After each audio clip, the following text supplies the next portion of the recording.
போன வாரம் போயிருந்தப்ப சிகப்பு நெல்லிக்காய், அதுக்கப்புறம் சொரக்காய், மரவள்ளிலாம் அறுவடை பண்ணிட்டு வந்தோம். அதை வச்சு தான் இன்றைக்கி ஒரு சூப்பரான சமையல்.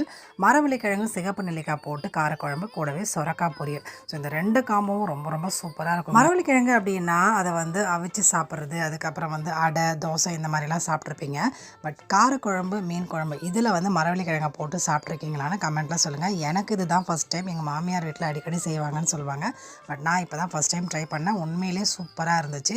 இந்த மாதிரி இது வரைக்கும் செய்யாத ஒரு ரெசிபி மாமியார் வீட்டு ரெசிப்பியாக இருந்துச்சு அப்படின்னா அதை நீங்கள் ட்ரை பண்ணி முதல் தடவை உங்களுக்கு ரொம்ப பிடிச்சி போயிருந்த ரெசிபியாக இருந்தால் அது எந்த ரெசிபின்னு மறக்காமல் கீழே கமெண்ட்டை ஷேர் பண்ணுங்கள்.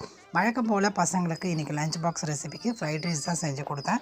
அண்ட் எங்களுக்கு இதுதான் லஞ்ச் வேணும். ஸோ இந்த காம்போ எத்தனை பேருக்கு பிடிக்கும்? இந்த காரசாரமான குழம்புக்கு சொரக்காய் பொரியல் பிடிச்சது அப்படின்னா மறக்காமல் ஒரு லைக் பண்ணிவிடுங்க. அண்ட் இது வரைக்கும் நம்ம சேனல் சப்ஸ்கிரைப் பண்ணாமல் பார்க்குறீங்கன்னா சப்ஸ்கிரைப் பண்ணி லைக் அண்ட் ஷேர் பண்ணிவிடுங்க. நாளைக்கு இன்னொரு மினி விளாக்கில் பார்க்கலாம். தேங்க்யூ.